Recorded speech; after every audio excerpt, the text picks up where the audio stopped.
mata lamun kuari dihina tah ku jawara-jawara sacablakna ngahina ahli Allah memual gimbir saya tika-tik acan teu kudu dilawan ku perep teu kudu diciduhan ku kiai Allah nu bakal ngutuk ka eta jelema tungguan tinggal sababaraha waktu bae poe bulan tahun deukeun mun teu ringsak hujan jihe tulah sangat tiba lagi tiok ngalawan wali-wali Allah mah nyanana nu raringsak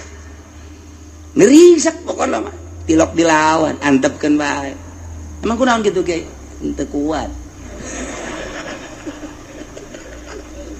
nya nama loba senjatana dilawan cicing bae ngadoa ulah cuan kiai teu meunang ngadoa lantaran ngadoa batal ka kiaianana kakarak diciduhan kakarak diomong kakarak dihina nya geus ngadoa Gusti perih-perih teuing cak Allah can sakumaha sia masa kitu mah atuh diciduhan ge ti imahna teu datang-datang acan ka pipi sia diomongkeun ge sia teu ngadenge sia mangan bedah kabar doang ti batur tapi sia geus ngadoa batal jadi wali aing ulah geus bae aya nu ngabejaan ka urang bahwa si anu ngomong-ngomongkeun kitu ka kiai teh anu seri bae urang oh kitu nya geus bae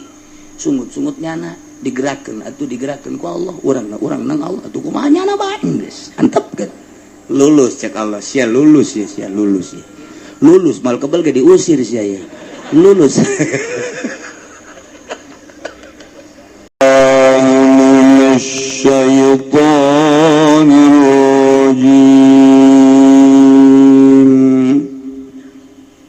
Bismillahirrahmanirrahim. Walau nazzalna 'alaika kitaban fi qirtasin falamasuhu bi aydihim laqala alladhina kafaru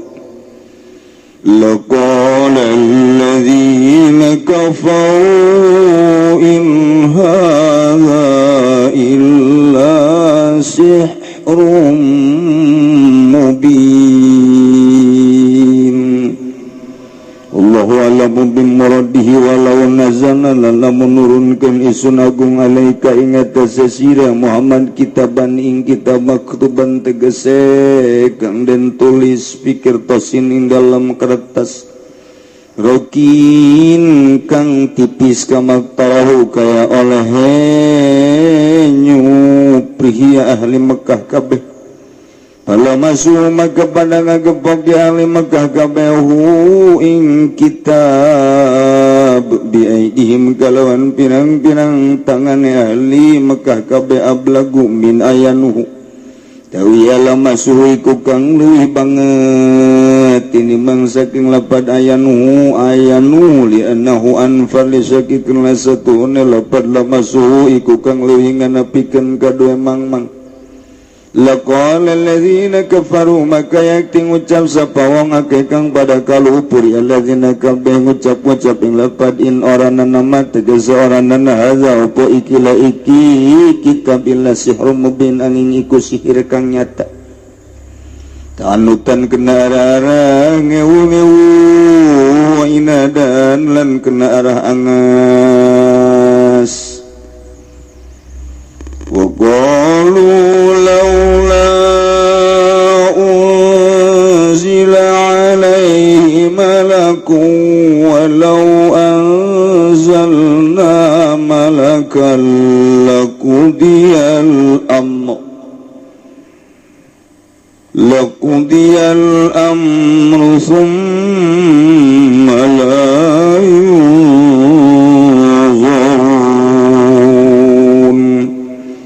alamu bimuradi wa qalulan ngucap ya ahli Mekah kabeh laula lamun oranana ay hala tegesiana tah ora unzila dan turun ke alaihi ngatasa Muhammad ala Muhammadin tegese ngatasa Muhammad sallallahu alaihi wasallam malakun apa malaikat bisi yusadiku kang ngabenerkeun ya malaku ing Muhammad walau anzalna lan lamun nurunkeun isun agung malakan ing malaikat kama qatarahu kaya oleh nyu nyupri ahli Mekah kabeh falam yu'minu maka orang ngarimankeun ya ahli Mekah kabeh laqudial amru maka yakti den hukum ya apa perkara bihi lakihim kalawan dan rusak ahli Mekah malayun kari-kari orang dan tak akan ya ahli Mekah kabeh yumaluna tegesa dan serentakkan ya ahli Mekah kabeh taubatin kada taubat maghfiratin atau den ampura kaadatillahi kaya adat Allah fiman qablahum dalam mongkang tetap dalam sadurunge ahli Mekah min ilakihim saking dan rusak ya man kabeh inda wujudi moko tarihim dalam nalikane anane panyuprihe yaman kabeh idalam yuminu tatkala orang imankeun yaman qablahum kabeh walau ja'alnahu malakan laja'alnahu rajulan walalabasna alaihim ma yalbisun wallahu a'lamu bimaradi walau ja'alnahu lan lamun anda deakeun isun agung hu ing kitab munazzala ilaihim tegasekan dan turunkeun apa ilaihim maring ahli Makkah malakan ing malaikat laja'alnahu maka yakti anda dakan isun agung ing malak ail malak tegese malaikat rajulan ing lanang aya ala surati tegese ing atas rupane rajul liata makan min nuriyati darapan yang takongang ya ahli Mekah kages kabeh saking ningali ing malak illa quwata lil bashar la ruyatil malak karena ora kuat iku maujud kade manusia ing atas ningali malaikat walau anzalnahu lana menurunkan isun agung ing malak wa ja'alna lana dadakan isun agung ing malak rajulan ing lanang lalabas tamakati nyarupakeun isun agung sabana tegese nyarupakeun isun agung alaihim ing atas nyalirukeun isun agung ing atas ahli Mekah mayal bisuna ing barang kang saliru ahli Mekah kabalaan pusih ing atas pirang-pirang awak ahli Mekah biayaqulu kalawan yang tangucap ya ahli Mekah kabeh mahadza ing lapan mahadza illa basyarum mitlukum maranana apa ikilah iki malak angin ku manusia kang umpamane sira kabeh walaqad istuhzi'a bi rusulin min qablika fahaqa bil ladzina sakhiru minhum فحاق بالذين سخروا منهم ما كانوا به يستهزئون الله أعلم بمراد والله أعلم بمراد walaqad istuhziya demi yakti teman-teman dan guguyon kenapa birusulin kalawan pirang-pirang utusan min qablika kang tetap saking sadurunge sira Muhammad bihi tasliyatun ikut tetap ing dalam ayat walaqad istuhziya utawi ngabeberah lin nabi kade kangjeng Nabi sallallahu alaihi wasallam wa maka tumurun nazalat tegese monggon biladzina kalawan wong akeh sakhiru pangbadang aguguyan ladzina kabeh minhum saking alladzina opo makanu barang kang ana ya ladzina kabeh kalawan maiku ngaguguyon ken ya ladzina kabeh wa huwa lan utawi ya al azabu iku siksa fakaza yahiku bimastahza bika wa kaza fakaza maka halaka yaiki laiki hako yahiku menggon ya azab kalawan wong kang ngaguguyan yaman bika kalawan sira Muhammad bika kalawan sira Muhammad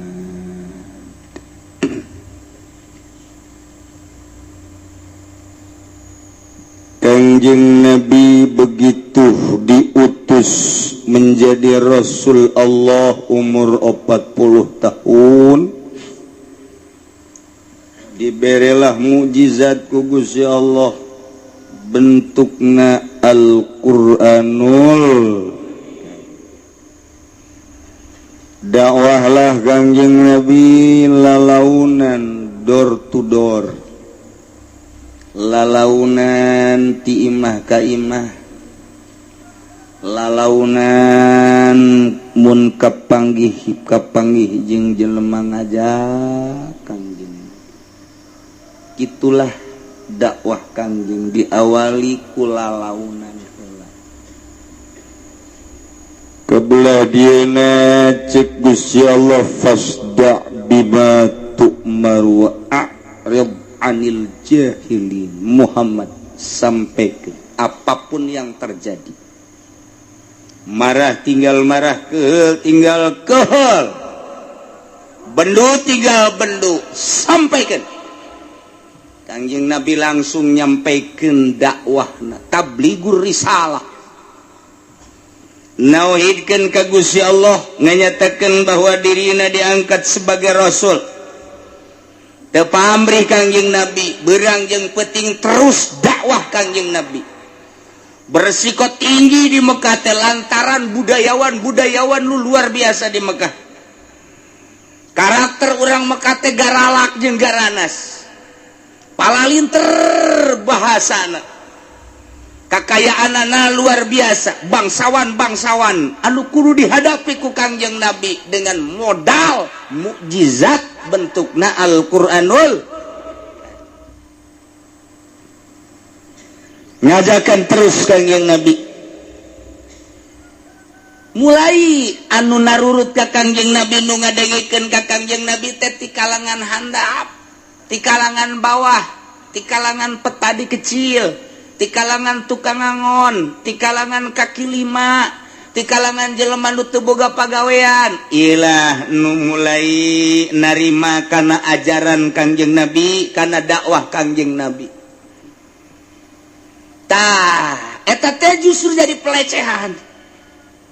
ku orang-orang bangsawan, orang-orang hartawan, ku orang-orang bangsa intelektual na tinggina, ieu teh jadi cemoohan. Muhammad pangikut sia teh jelema nu marariskin, nu nuturkeun ka anjeun teh jelema nu hina. Lamun nyages ya utusan Allah, pasti jelema langsung anu harerebat sarugi, bangsa nu jelema berpikir tinggi, nu nuturkeun ka anjeun. Ternyata nu milu teh jelema kalangan bawah, ulah loba omong sia man. Mulai kos kitu Kangjeng Nabi teh. Ya Allah, iya terus bae. Udah nges Kangjeng Nabi dakwah deui.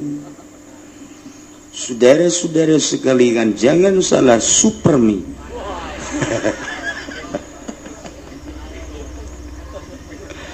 Aduh, dakwah teh kos kitulah. Lantaran Kangjeng Nabi terus bae dakwah, garieungeun pan jelema bangsawan teh, garieungeun pan jelema hartawan teh, garieungeun pan jelema-jelema nu boga pangkat. Aya eta Muhammad teu eureun-eureun ngajakan bae, emang nyana boga naon sih? Tanyakeun. Coba tanyakeun ka ditu.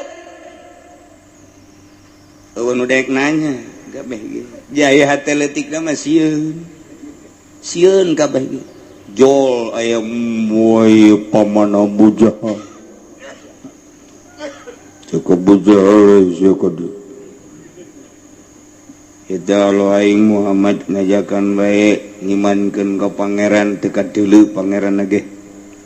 Majarkeun nyieun langit jeung nyieun bumi. Coba bejakeun nyana kekuatan nyana boga naon eta ti Gusti Allah,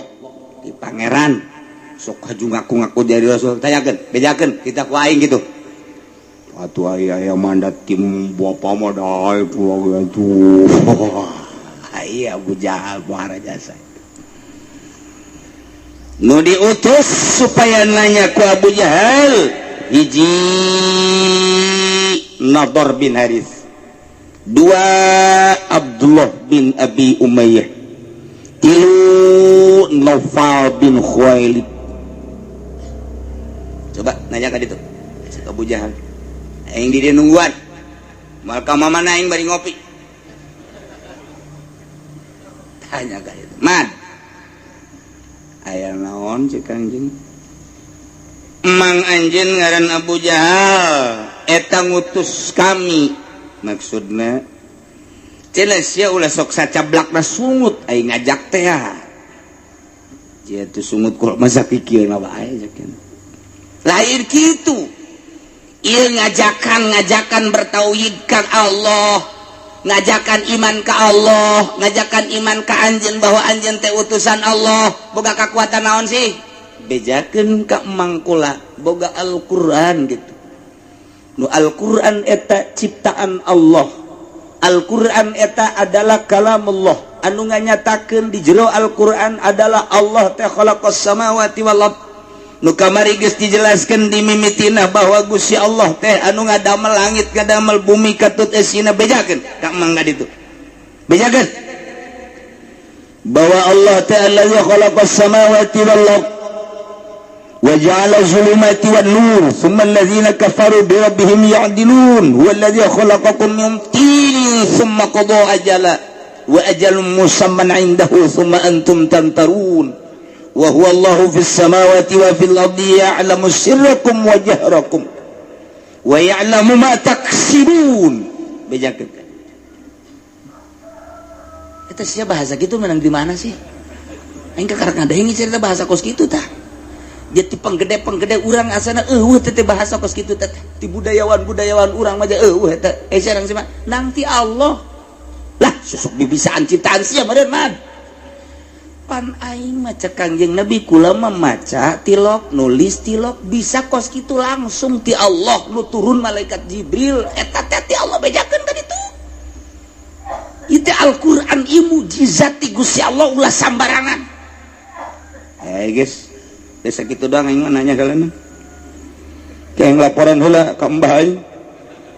laporan kumaha cek Abu Jahal nador waduh sia cuma lu kitu bahasana ngeunaheun indah jasa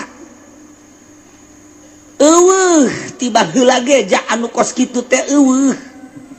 kadengena asana ngeunaheun kana ceto sia mah kakarak diutus sakitu bae hajum luka ditu sia dipecat sia ku aing kakarak ku aing diutus sakitu coba cak Abu Jahal coba aing ngadeikeun kos kumaha sih coba ye nu kadenge ku kula mah kieu alhamdulillahilladzi khalaqas samawati wal ard wa ja'ala dhulumati wan nur ثم الذين كفروا بربهم يعدلون والذي خلقكم من طين ثم قضى أجلا وأجل مسمى عنده ثم أنتم تمترون وهو الله في السماوات وفي الأرض يعلم سركم وجهركم وَيَعْلَمُ مَا تَكْسِبُونَ. Abu Jahal nundutan cak lador hi bapak moyang urang nundutan ngorejat terus kamana terus emang geus anggeus geus jeung ngeunaheun cak Abu Jahal tapi sia diulah ararima delana cek heula tuh. Tapi bener oke cak Abu Jahal ditilik-tilik eta bahasa sahanya itu pugu bahasa pangeran teh cek Haris teh aiku urang didengikeun mah memang bener ieu tapi ulah gandeng-gandengnya ulah nembus hate aing sebenarnya ieu cak eta teh lain deui teh ngadenge bahasa-bahasa kos ditu teh mah lain bahasa manusia atuh cak nopal teh urang iman mah yes ya bah iman segala anu dikamanakeun beungeut aing pan aing teh kokolot lembur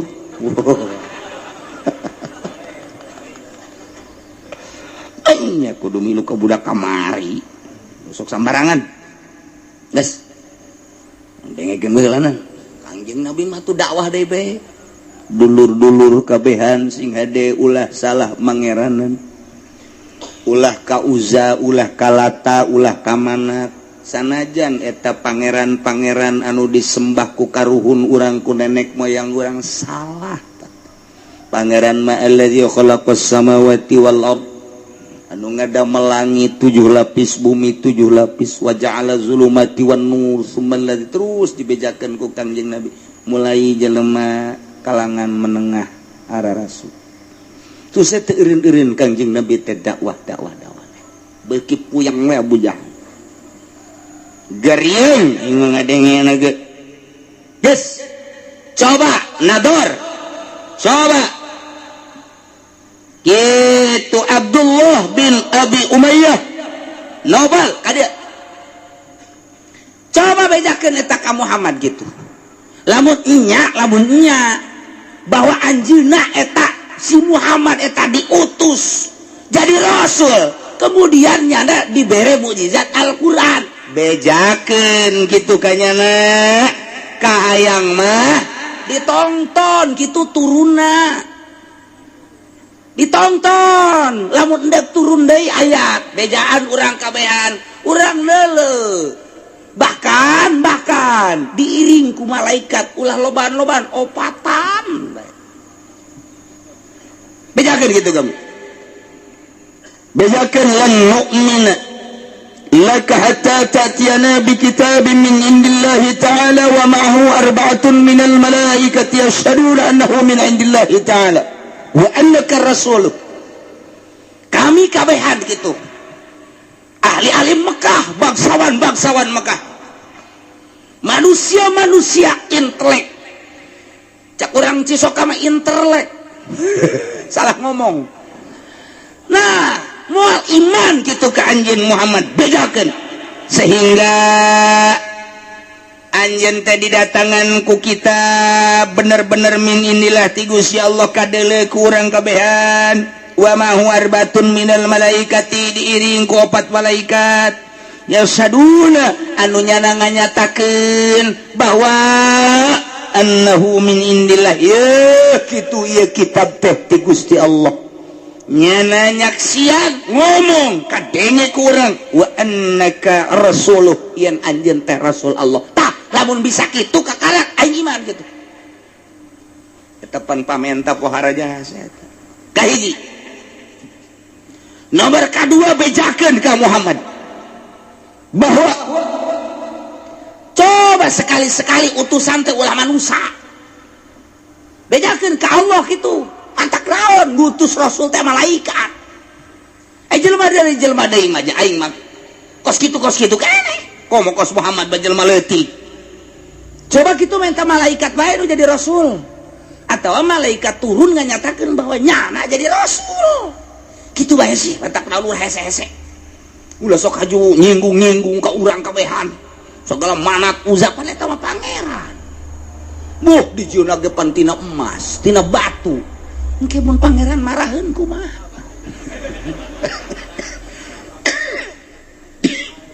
ya kan Muhammad ulah sok sambarangan ngomong hiji coba kitab turunkeun iringkeun ku malaikat bejakeun bahwa ieu Quran teh abdi Allah jeung anjeunna bahwa anjeunna Rasul Allah kahiji mereka duana bejakeun gitu anu bagus mah mantak naon gitu turun we malaikat nyaritakeun bahwa nyana diutus ku Gusti Allah atawa nyana nganyatakeun bahwa anjeun sebagai utusan Allah cung kitu bejak turunlah ayat ieu sasakalana kos kitu asbab nuzul barang mantas dipentak ku penggede Mekah malaikat Jibril turun ka Kangjeng Nabi mawa ayat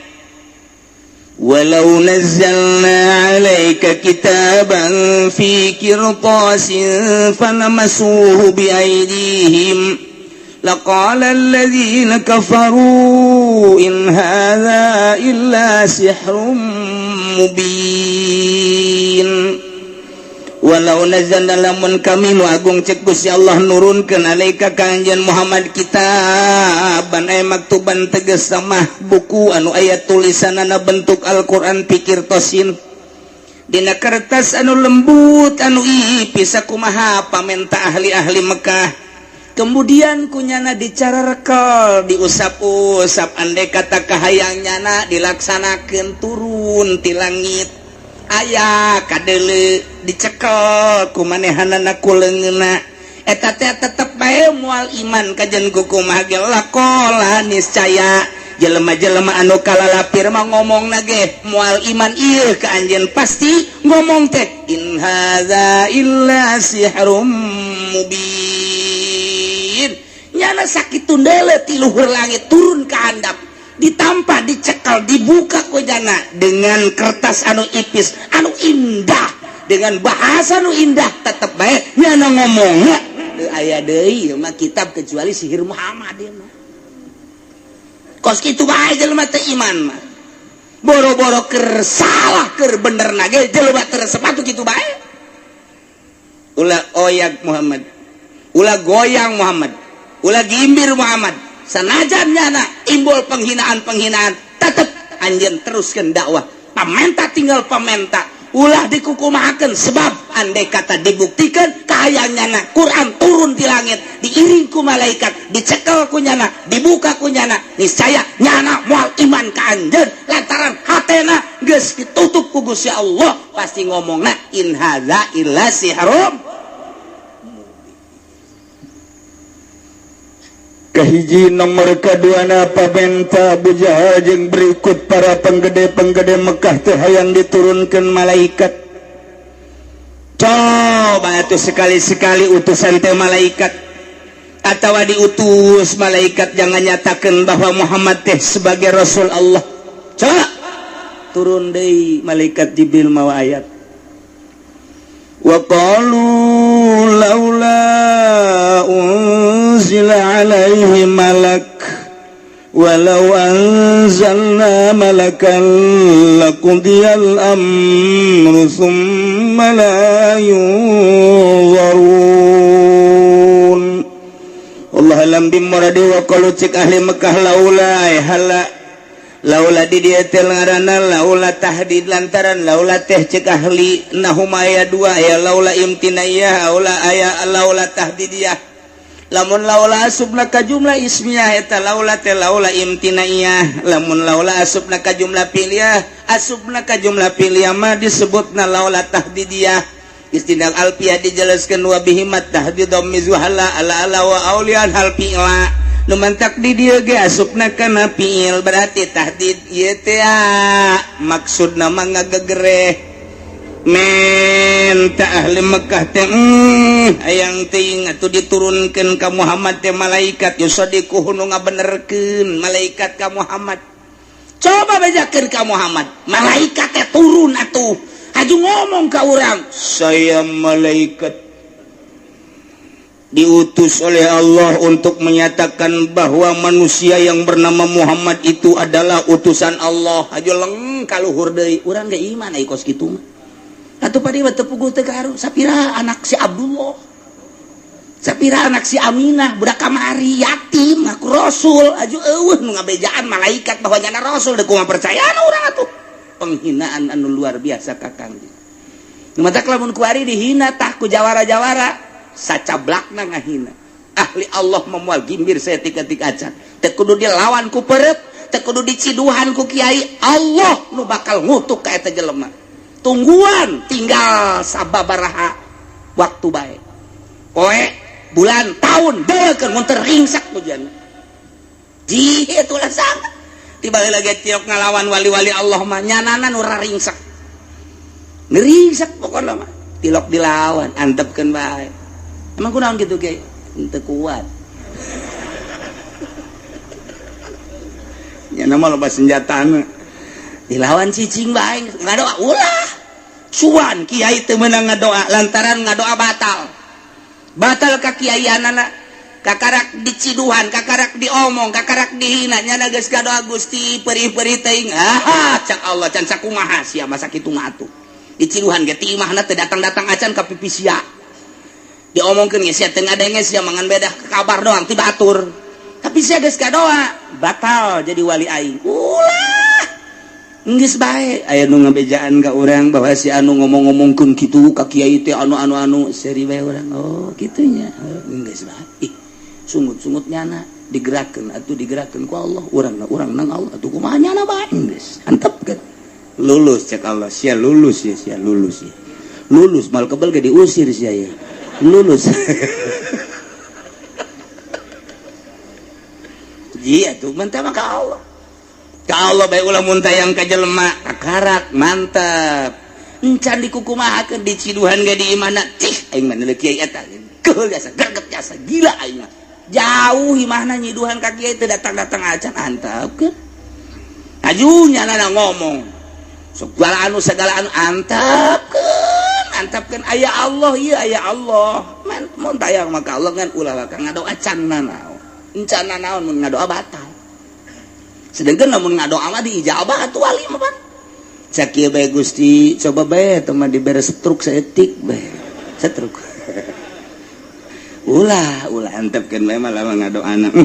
Gusti eta jelema nu ngahina ka abdi ai abdi na mah dihina teu masalah tapi agama syariat dihina ku manehanana abdi teh pan dibere ilmu ku Gusti titah ngembangkeun syariat ai abdi na mah mangga teh teuing sapira abdi tapi agama Gusti nyanggakeun sadaya-daya ka Gusti atuh abdi mah sakieu bae mudah-mudahan bae eta nu jadi musuh teh ku Gusti dibalikeun sing jadi pelopor tah eta kakara kiai ieu mah lain budak di masih tukang teluh di mana sih? Non aing hayang neluh si eta tah. Berget jasa aing mah. Jadi untuk tungtung nama kiai neluh pan eta. Aya nu ngandasatan nya kiai si neluh. Ya, tuh kiai gede jelema. Emang kiai embe. Wah. Kita akur kiai. Kiai teh akur ieu itu sarua teh pokos gitu. Ulah kitu delekeun Kangjeng Nabi dicaci dimaki sugan ngalawan teh. Diciduhan sugan ngalawan atuh henteu keur sujud di tendenan kokotor onta sugan Kangjeng Nabi atuh henteu cek Kangjeng Nabi ge sapira awak atuh engke ge jadi kubur ieu asal wa ngahina ka agama bae ge lamun ngahina ka agama ka karat ieu mah instruksi ti Gusti Allah satungtung can ka agama mah mangga teh teuing awak mah sapira awak tuh urang teh katurutan teh Kangjeng Nabi masyaallah iya laula unzila alaih hala kahayang mah budak turun malaikat yusaddiquhu ngabenerkeun ka Muhammad bahwa Muhammad teh rasul tah kahayang mah aing mah kos kitu kunaon nyana ngaku-ngaku jadi rasul tapi teu pernah aya malaikat nu nganyatakeun bahwa Muhammad teh rasul Allah belu aing mah bahasa belu teh mana tah belu Teman-teman Gusti Allah ye Muhammad walau anzalna malakan lamun teh mah kaula nurunkeun malaikat ka maktarahu sakumaha kahayang maranehanana nganyatakeun malaikat teh bahwa anjeun teh rasul kaula tetep bae datang tinggal datang malaikat di mana bae malam yu'minu nyana moal iman ja emang keheul jeung geuleuh ka anjeun teh malaikat diturunkan sakumaha pamenta manehanana haju malaikat nganyatakeun bahwa anjeun teh sebagai utusan Allah utusan kaula tetepnya nama moal iman bae di Mekah mah lantaran nu ngajadikeun teh iman teh tilu perkara cek Gusti Allah ka ahli-ahli Mekah teh ka para ponggawa-ponggawa Abu Jahal termasuk Abu Jahal napis hiji dunia anu mah jadi ngajadikeun takabur ka dirina nomor kedua kapangkatan nomor katiluna ieu kemuliaan tilu nu ngahalangan ka manehanana teh maknya aing sugih maknya aing beunghar kudu iman ka Muhammad sedangkeun Muhammad mapan mawa syariat engke ieu teu meunang itu teu meunang sedangkeun dunia mapan kudu nikmati kalazatan jeung kangeunahanana engke lamun aing iman ka Muhammad meureun mabok teu meunang meureun zinah teu meunang meureun judi teu meunang aing teh beusi dilarang kos kitu sedengkeun dunia teh kapan luar biasa nikmatna cak jelema lain ahli Allah hiji nomor kedua nu ngahalangan iman ka Kangjeng Nabi teh adalah kapangkatan maknya pan aing mah gubernur pan aing mah bupati pan aing mah camat pan aing mah lurah pan aing mah RT ini RT mah heula lain nu kuari lain ini mah kerja di Mekah panaing mah RT, panaing mah RW, panaing mah RK, Jaro, jore jasa teh Jaro. Panaing mah camat, panaing mah bupati, panaing mah sekda, panaing mah DPR, panaing mah gubernur, panaing mah menteri, panaing mah presiden, manya kudu iman ke Muhammad rakyat jelata. Kahalangan tah ku jabatanana teu hayang aing kudu iman ka jelema nu teu boga jabatan. Mun endeg ge, mun endeg malaikat turun nganyatakeun tah Muhammad eta teh jadi rasul Allah aing teu bake heula ngahalangan nomor katiluna jelema nu disanjung-sanjung jeung dipuja-puja dihormati Nabi di kalangan Mekah teh lantaran boga turunan, lantaran boga kitu harisma. Taya teh jelema anu mulya boga harisma, sangat karismatik tah eta teh embungeun iman ka Kangjeng Nabi, kahalangan ku kamulyaan anak lantaran mun iman besi engke teu disanjung-sanjung teu dipuja-puja, eta lah nu ngahalangan iman ka Kangjeng Nabi Muhammad sallallahu alaihi wasallam. Jah horeng datang ka kuari eta kos kitu. Hiji dunia, coba deuleu nu loba dunia anu. Kakarak naik boga Innova bae ge geus lain deui tingkahna. Kamari mah keur boga Avanza, tulak cangkengna ge masih dicangkeng kene barang boga Innova mah geus rada kaluhur ka susu. Barang ganti kuari mobilna geus kana CRP ditak-tak tulang cangkeng. Barang ganti deui kana Fortuner diceuli di dieu. Barang boga baby band mah geus kikieuan hese jang tulak cangkeng.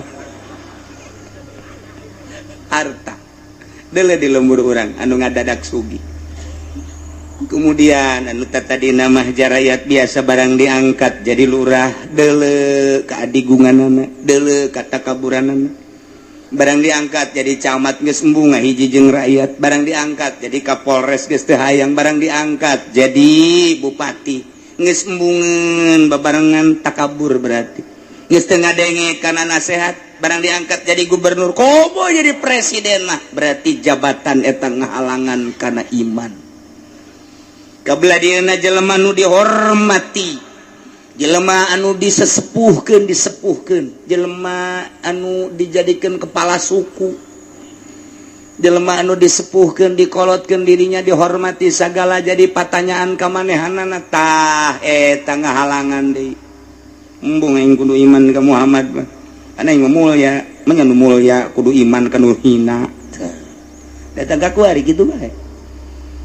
Mantap ke masyaallah jasa komo di urang mah ieu. Leuleuh pejabat teh ari sinin ka rakyat, baheula mah disindiran teh rada berubah ngagibeg bae mah. Kuari mah disindiran mah geus teu ngagibeg acan dicarekan ge geus teu ngagibeg kuari mah. Geus ulah cacampuran. Mentek kiai manggeus ngade ulah ngahiji jeung pamarentah lain kudu jadi musuh satungtungnya nacan bener kurang bager bae ngan ulah haju nuturkeun nyana komo nu koneng naon karta nu koneng naon nu koneng nya de asal kiai asup ka Golkar wassalam intaha wis tutug apa kakiaianana beres geus pokona. Atau kiai anu minta proposal anggeus atuh kumaha cenah ngabangun minta ke Allah. Emang haram ulah nyaritakeun haram jeung halalna panjang nyaritakeun nu enggeus di mana dibere proposal sumbangan beak kabeh. Masyarakat embung ngaji, santri embung ngaji. Emang haram ulah nyarita haram jeung halalna asal geus disumbang bae wallahu a'lam. Ruhani naik teu hayangeun ngaji, ilmu tinggal ilmu.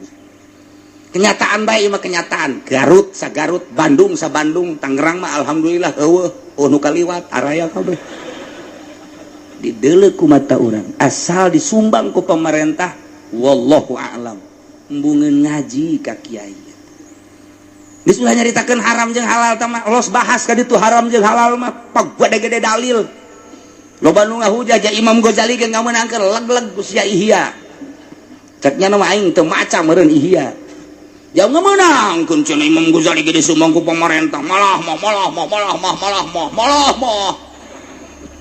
tereuy ku sia malah mah. Tapi deleukeun ku sia nu enggeus bae teu kudu dicaritakeun ngaran-ngaranna Pandeglang saha kiaina, Serang saha kiaina, Tangerang saha kiaina. Tinggal 3 deui ge teu sampurna santri. Nu hiji lehoan bae. Nu hiji ayo kenyataan deui. Kula mah deuk dipake ka bendu ge los, tapi aing mah pan karunya jasa ieu ka masyarakat. Deuh jasa ieu lamun geus ti lembur eta tadina nyana di naon didengekeun ajianana kuari geus teu di ajian. Teu di ajian mah pae meureun. Ji, baca kula ieu bawel jasa bawel lawan ieu karunya tak ka kiai hayu urang babarengan lah sapira proposal.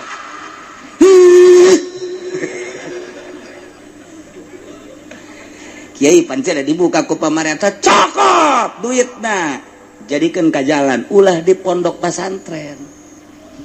kajalankeun bae tah kajalankeun beuli split aduk-aduk geus ya mah sakalian bawel ieu lantaran ieu jadi kenyataan 100%. Masya Allah anu kulanya hoba Tasik Malaya Ciamis Garut Bandung asal geus kakenaanku koneng anggeus intaha wis tutup apa pondok pesantrene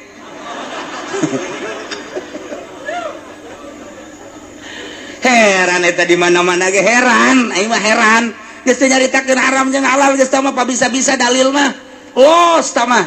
ya Imam Ghazali nu ngameunangkeun ge los tapi kanyataanana di mana bae asal geus disumbang beres mantak ulah hayu urang babarengan hayu ini aja kemana sih aduh kajeun aing mah dipake ka benduge ku camat kula kajeun asal ieu urang agama hayu babarengan aing mah kajeun geus gregetan bupati ka aing kajeun heulana aing mah asal aing ulah digeregetan ku Allah kajeun ieu mah digeregetan ge cenah camat lo sombong jasa tamai ki oce aing disombongan ku camat mah bila perlu camat mah ditikrekeun ku artinya disombongan deui sodaqoh aing mah boga hujah jelema sombongan deui sodaqoh ngaranna ayo guys ieu mah mana hancur je Masya Allah lain lalagaan ieu mah komo ka dieuna geus aya nu ngomong tah mah kemari zaman orde baru atuh komo ku hari 2 kali orde baru leuwih jahat ku hari maksudna ieu sanajan urang pondokna goreng pondokna joreng pondokna dek rubuh mun aya pondok dek rubuh keuna abak lah ulah dibangun ku duit pamarentah ulah nyaritakeun halal haram ulah nyatakna bae insyaallah ilmu gede ku gedena loba ku lobana aya teu bisa disalurkeun mah deuk kumaha tuh ya cek Gusti Allah walau anzalna lamun kaula nu agung nurunkeun malakan malaikat di luhur langit sakumaha kahayang para ahli-ahli Mekah nganyatakeun bahwa anjeun teh Muhammad sebagai utusan kaula tapi tetep bae anjeunna falam yu'minu teu ariman laqudiyal amru niscaya beres urusan maksudna beres bihilakim rusak sanggeus teh rusak summa la yunzarun moal aya waktu teu dibere waktu teu diengkekeun deui jang tobat jang menta hampura sebab sakumaha adat Gusti Allah ka umat-umat nu baraheula memeh ahli-ahli Mekah dirusak dina nalika diayakeun pamentana ketika diayakeun pamentana nyana teu iman deuleu umat Kangjeng Nabi Nuh deuleu umat Kangjeng Nabi Hud deuleu umat Kangjeng Nabi Lut deuleu umat Kangjeng Nabi nu lain-lainna ketika jana menta ka rasulna menta ka nabina dibere ku Gusti Allah sakumaha pamentana tetep teu iman dia teu diengkekeun deui ku Gusti Allah sikat habis siksa tidak menutup kemungkinan deui anjeunna kamaranehanana ahli Mekah ketika naon pamentanya nah hayang diturunkeun malaikat kemudian kaula nurunkeun tapi tetap jada teu ariman jag keheul ieu ka anjeun eta pan berarti ngundang siksa ke aing disiksa cek Gusti Allah entak moal diturunkeun kita deudeuh jeung jaah ka Kangjeng Nabi sehingga pamenta mun diturunkeun jababari jasad tapi Allah henteu daek nurunkeun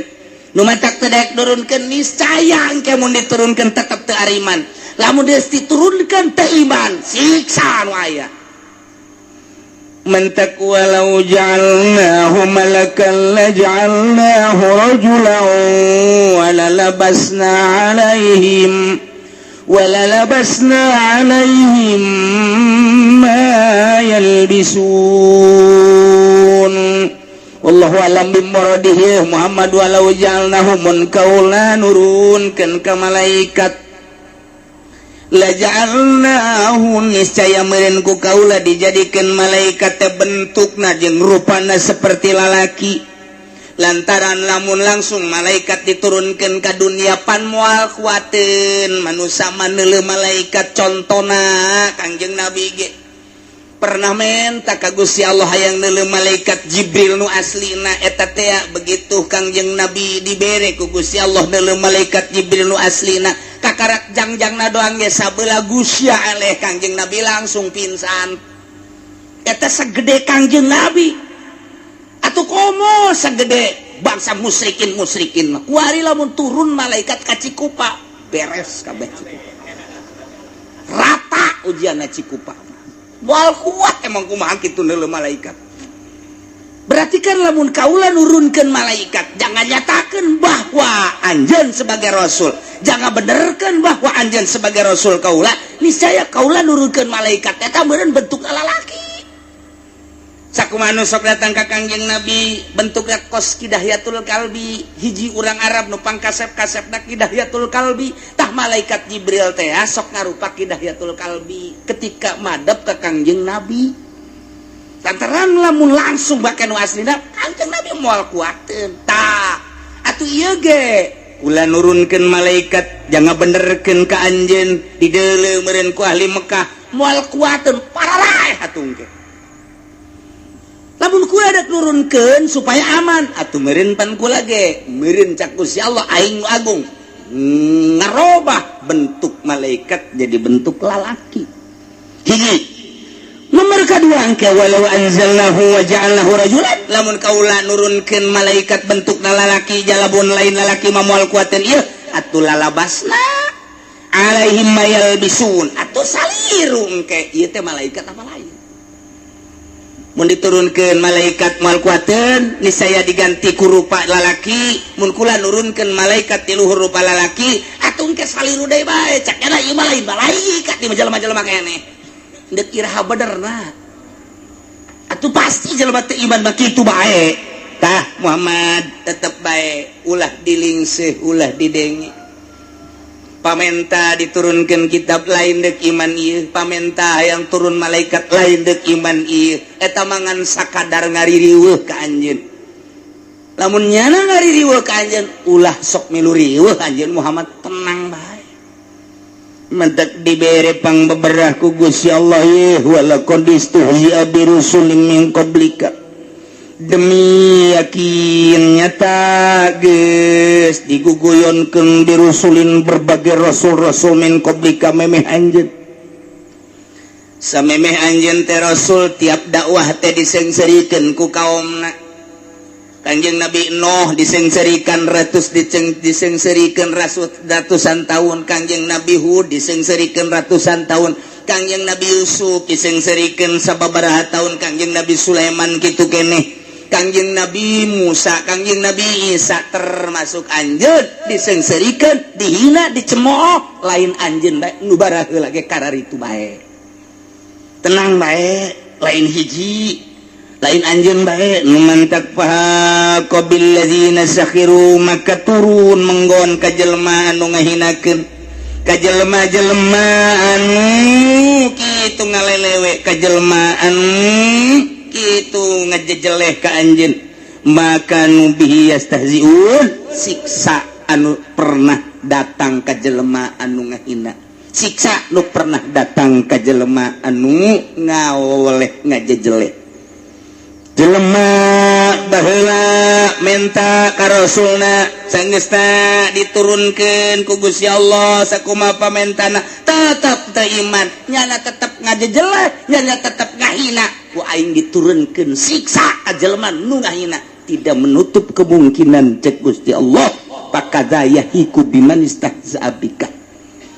aing ge bakal nurunkeun siksa ka jelema anu ngajejeleh ka anjeun Muhammad deukeun ke ternyata bukti ketika perang Badar dicacag Abu Jahal jeung berbagai perang dicacag jelema anu ngahina ka Kangjeng Nabi paehna inting-intingan tah kitulah jelema nu ngahina ka rasul, kitulah jelema nu ngahina ka nabi, kabelah dieuna jelema nu ngahina ka para wali Allah, kabelah dieuna jelema nu ngahina ka para solihin engke ge ku Allah dibuktikeun. Janya nama lain dek iman ke Allah ye, lain dek iman ke kangjeng Nabi ye, lain dek nurut ke para wali ye, lain dek nurut ke para ulama solihin ye. Nya nama emang dek ngaririweuh doang, dek ngaribedan doang nya nama. Dek ngaribedan doang. Kiai kakaler nyana ka kidul, kiai kakatuhu nyana ka kenca, kiai kudu heueuh nyana ulah atuh terus bae sepanjang masa kitu bae ulah kaget. Satungtung aya keneh jelema leuwih ti hiji pasti kaberesan moal aya. Tetep penghinaan pelecehan terus bae ngan urangna ulah kaget.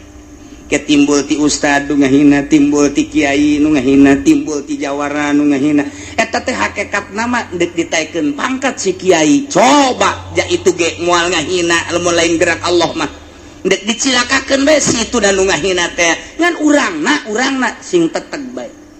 Mentek ge ka santri mah model cek ulama. Santri mah model, ka modelanna naon? Mimiti dihina. Ke santren teh dihina, di ortodok. Hei, net jadi ke mana? Mondok aing. Tuh. Zaman internet mondok. Pikir ku otak sia atuh. Lamun endek ge sakola, mun endek ge kuliah, mun endek ge ka luar negeri, ka ditu ulah mondok di balai rombeng kos kitu, ribet da aing meuneuleuna. Segala mah ke samping, kopeah beureum. Tas diselek ku sia. Eta teh ngaleungitkeun pemandangan keindahan Indonesia. Nah hina teh. Lamun nyana dihina kitu, haju eureun mah santrena kandas tengah. Tapi lamun deuk dibere pituduh ku Gus Jalji atuh aing ngaribedan pemandangan mah sia ulah neuleuh aing deuleuh tuh nu hararebat aing ulah di deuleuh atuh anggap aing kadal ku sia geus teger tah berarti tah si Juned teger si Juned mondok bae tapi hatang ka pondokna mah pagon hak-hakan iraha deui sia ku aing dibales sia ku aing tetep balik nyana ka ieu mah ju berangkat teh ned mondok keneh gitu datang ka zaman iraha sia eureun mondok woi teh mah zaman Ki Benen teh mah kuari mah zaman saha mah nya mondok keneh bae dihina tetep bae mondok 5 tahun 10 tahun geus bisa ku hari mah aya muludan nya titah jadi MC waduh mulai geus tah kadengekeun je si Juna teh tah jam saan ngomongna nya kabeneran kori nu kunyana disebut teu datang karena kori tidak datang maka saya akan menggantikan kori tersebut MC ongkoh kori ongkoh wah sakadaeknya nentu bismillah nage bisna di Jakarta himna di Singapura harus para jasa beres cak masyarakat Jabisan ya eta si Juned tibalah kini saatnya mubalik yang kita tunggu-tunggu untuk menyampaikan mau'izah hasanah Kiai Syamsuddin ternyata eueuh teu datang Kiai Syamsuddin tidak datang cak masyarakat siapa Ned waduh mainnya MC kula kuari mubalik geus eueuh atuh ayo geus jangan akan jadi mubalik Masya Allah luar biasa tah eta teh diborong kunyana zaman supermarket kuari batu kade kudu ngahina teh ji si Juned eta sasadanya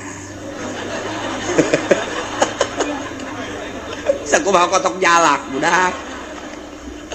kabari bade hina barang tek bae kadenge mulai penghinaanna lain deui tad ka mana tad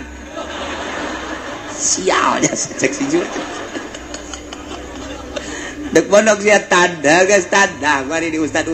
tapi ngahina keneh tetep pondok nih guys 15 tahun herang pun kadele mancit kopiah lagi pokoknya kepala KUA meleh megunya guys legeknya guys saya sorban guys nancep di dia Masya Allah mulai guys parawan daftar kamari mah dihina kuari mah nu ngalamar sakumaha ngabesan aduh darah datang ka imah bapana ejuna daya aya nyana indek gegeran dikawinkeun teu atuh kumaha jodoh bae cak bapana lah tokos lain di mah kula ge aya ti lokal luar maksudnya kudu atuh teu bisa leumpah sial cak si Junet deh aya laku kos itu aing deh nublah dia itu Junet aya ji ini umur sabaraha asal geus tanyakeun umur berarti mengarah guys aya do genep mah ka 27 lain di imah ge atuh ja aya kunaon eta karena nyana mah mun ka mana ditungtun bae sial cak Junet teh ka aing akhirna keneh bae aya deui datang dah Junet aya di imah aya nyana pan di pasantren itu jadi kelurahna anakku lagi di pasantren awewe geus jadi lurahna kadengena makan ngeunaheun tah kadengena ngeunaheun kan teliti heula maksud teliti ke kumaha kieu aya waktunya nama santren eta umur sabaraha kerja nama santren umur 15 tahun aja kuari jadi lurah eta ngalurahan pondok kuari umur sabaraha geus 15 tahun di pondok jumlah 30 kolot cek si Junet aing dikawin nganu kolot deui bae mulai tetep loba nu datang lain deui lantaran sinar ilmu mah teu pandang kasep teu pandang teu kasep lain deui hideung ku hideungna herang kapoe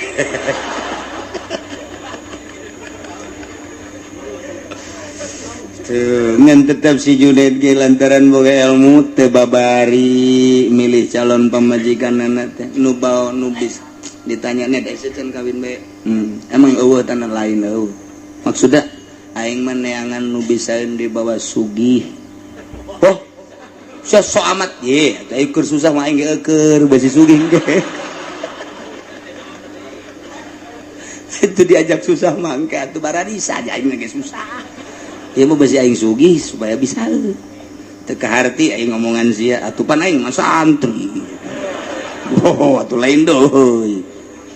mulai ku hari kawin teng magahan ku hari amil magahan jurumiyah lain deui teu nyieun pondok lah ti Hang Hawi deuk aya nu nyumbang lurah jangan kecuali besar atuh podoli tah pokok gitu aduh ulah ieu mah pondok mah moal disumbang-sumbang teu kudu ieu mah moal disumbang-sumbang ulah deuk dimurnikeun ieu mah sadatangna deuk dimurnikeun mulai beda kategeranana lain deui teu lobang geus mulai nu ngaromongkeun dah kiai kakarak jadi ustad bae ge sombong kunaon disumbang ku lurahnya mah embungeun lah moal maju tetep bae aing mah lain maju cek sia cak Allah mulai geus kategeranana lain deui haju jurig dewone wadadas ulah dipake teh kiai kos kitu ieu manya kiai kos kitu teh akur jeung urang kajeun aing mah ku Allah dipakena lain ku jelema kada teu kapake ku jelema aing mah asal kapake ku Allah bae engke timbul sinarna lain deui mulai aya nu paeh digerokeun ditah mandian emang nasib santri mah kitu ieu nasib santri mah mulai geus mandian mungkus mun kaning baheula tilok mungkus pan ngaji di kitab teh pohoan surahna dibungkus sakubahan deuk maistri cak masyarakat kan gitu amatnya ustad mangnya ditegor tan mungkus bae si kosi ulah loba omong padahal manjana ge mikir emang salah aing ya. Engke di jero kubur mukana kumaha. Ini maksud teh mukana kumaha eta. Nu mantek dibulak-balik ge abe babari mukana beungeutna tek nempel aya digorongkeun kitu. Salah banteu kan kurang tepat. Kalau ngomong kumaha aing we. Geus atuh pas nguburkeun. Ustad mana ustad. Ya. Kubur teh coba tah. Buka kunyana hese. Gunting. Mulai ge salah aing ye, salah aing ye. Mungkus kieu mah ieu mah teri jakos kieu mah. Biasa mimiti jadi ustad mah kos kitu. Ditegor ku masyarakat tadi eta mah kos kitu. Aya nu kitu aya nu lain. Kumaha maitna tuh. Tilok elek ke mun aya deui deuleu ke lain deui aing mah. Atuh di kitab lagi loba cara. Atuh mah lele nya kiai mah. Kira jeung nu bodoh atuh. Mulai kapake ku ari mah rek dek hajat coba atuh cenah ieu tahlilan terus rajaban muludan gede sorangan. Nya gedean henteu maksud gede tapi Allah nu ngagedekeun lantaran nyanana teger ka Allah. Aingna nangieun Allah dibere ilmuna ku Allah dek ngembangkeun ilmuna Allah dititah ku Allah moal muntayang ka jelema jadi tak kiaina. Kamari mah kakarak ustad guari geus bade ka mana yai. Ki pudoli ge kamari ustad guari geus kiai. Geus ada geus kiai nya kamari. Asal ulah kena hama jaki wae. Tuh geus kiai geus babari nang saha eta janjanana ge teh hayangan di kiai-kiai jateu nitah we budak aing kiai ke henteu nang manusa berarti gerak Allah dikiaikeun kabari mah ustad ke ustad Fudoli kuari geus kiai Fudoli isuk mamanukan artina nang Allah henteu hayang malah mah garieung nu gadenge buya nu gadenge mama teu hayang Allah izin ke Allah gede daripada MC kadi dokteran desa teka sebut kusi dokteran des Haji Fadil dokteran desan sia dipecat sia kuai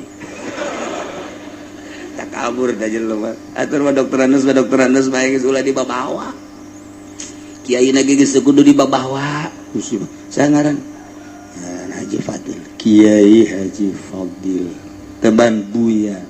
Kiai buya mama loba amat emang kieu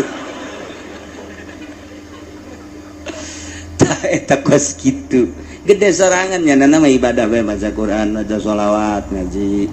ku batur di ustad ke ih sebodo atuh nya aing teh hayang ieu kamari ieu mah kakar datang mang santri kene mang bladieuna terus tad nyana terus ngaji yai kiai kemudian terus ngaji malah izin ka Gusti Allah mulai ya naon eta ya ku Allah diangkat geus moal aya nu bisa nahan lamun ku Allah geus diangkat hese